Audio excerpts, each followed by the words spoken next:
All right, man. We are back with a live session. I'm here with Peter Holstrauser, disrupteducation.co. For those who don't know, make sure you check out the pod. Make sure you check out YouTube, TikTok, Instagram. You can't miss them. We're in the season of love. You got the red logo, disrupt, man. Mate, love and disrupting. There's a level of disrupting that goes into love, right? Hey, yeah. Right. That's a whole nother, that's That's a going to be whole more than a other live. conversation, right? We'll save that for another day. But Yeah. with that being said, I know you're more than halfway through the school year, but I'm reading a book about just like first time home buying and just like properties and like, rookie mistakes to avoid. I remember coming in as a freshman in high school, just trying to figure out what high school was going to be like, the experience. What did you need to know? What you didn't need to know? But then you also come in with this, like, oh, I'm trying to impress everybody because I'm the new kid and I'm meeting all these other new people and I want to show them up and see what I can do to prove myself amongst the pack, right? And then you start realizing that it's not all about that. But, I was just curious, like, from your perspective, if there's a couple things that come to mind when you see these initial freshmen, what they're thinking about. Mhm.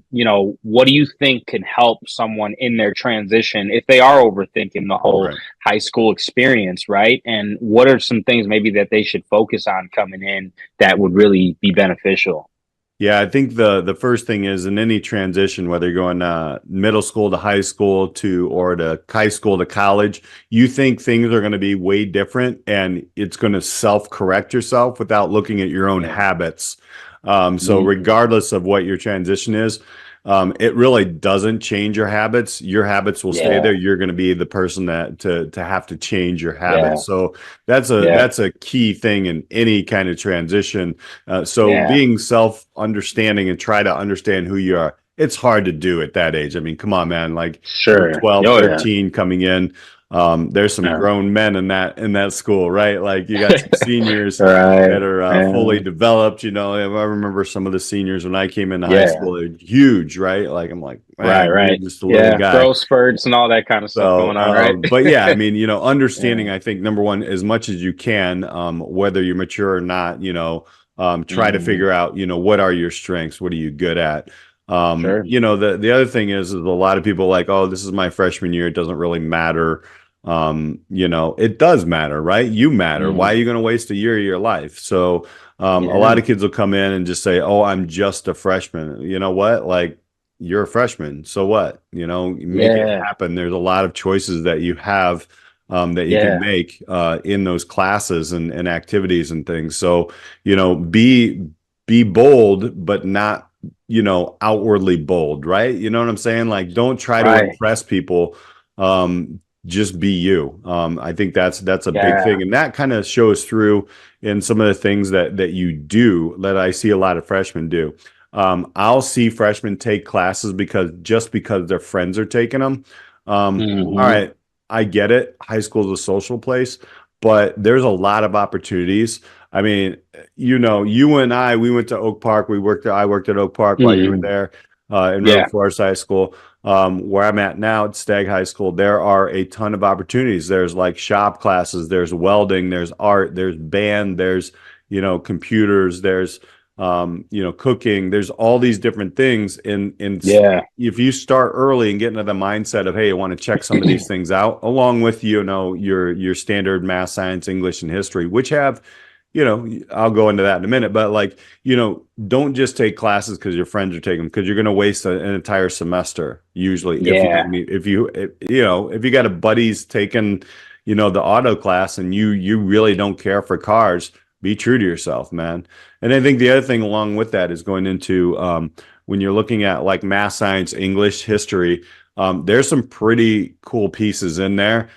Some of those electives will come later, but really understanding, try to pick out things that you like, that you find interesting. Um, Yeah. that's a good thing. And just two more here that I'm thinking of is, get to know your teachers, man, like on a personal level. That's hard Hmm. to do at that age, but I usually have young people coming in, and some of the English courses have, they'll do interviews. So they'll ask their students to interview teachers. And Yeah. every time, 100%, the student's like, man, I didn't know like you did that, or somebody in Yeah. that, or you did a podcast or whatever.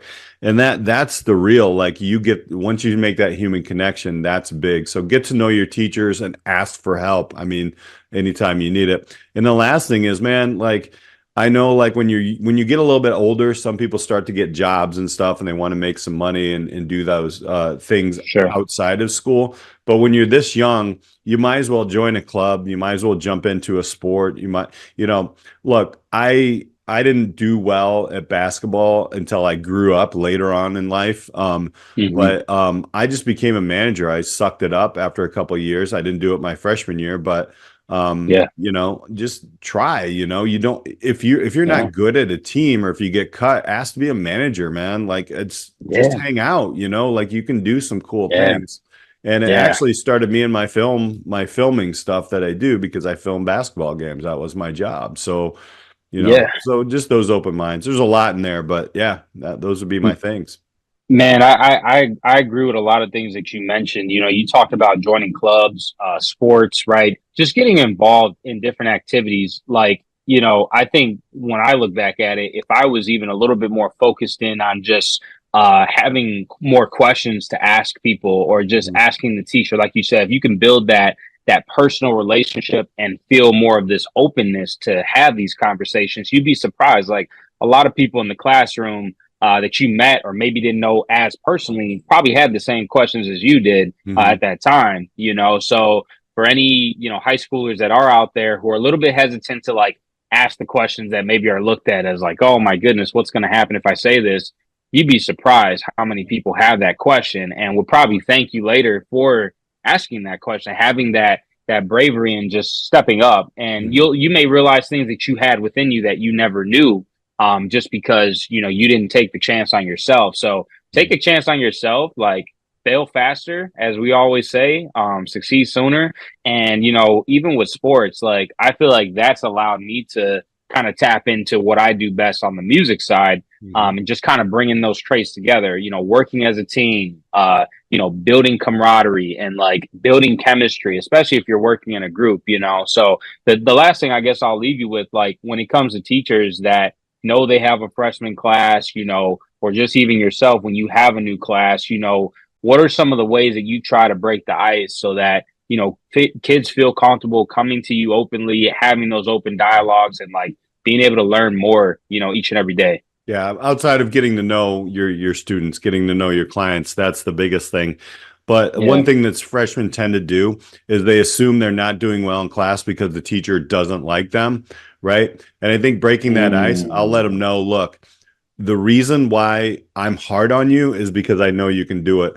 Before that, yeah. usually you may not get that kind of relationship in the academia world. You might Yeah. get some of it in middle school, but usually once you get to high school, the game is upped a little bit. And Yeah. we expect more from our students.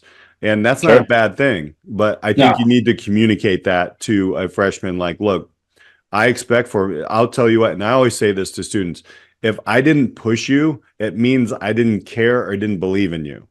That's it. Hmm. So just take Yeah. that with a grain of salt.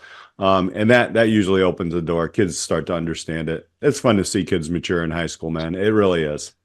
Oh no, absolutely. I mean, I remember like looking back at it like year to year, even being a sophomore to junior, senior, and like just the growth that I had even working with you. So, for those who are even just looking for open conversations to have with someone like Mr. Hostrauser, I think it's Mhm. kind of unique because, Mr. Hostrauser, although he works for Stag High School, he would be more than willing to have these conversations Mhm. outside the classroom with anyone and everyone who may have an idea, is a little hesitant on how to go about it, not sure what other people are going to think about it. It's an open book, open format over here.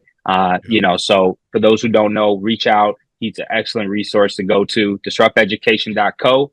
Make sure you check out the podcast, Disrupt Education. And for those who don't know me, DG Sax, Derrick Griffin, you can find me at dgsax.com. But stay tuned for more conversations just like this. And we appreciate you tuning in to the live. Thank you, guys.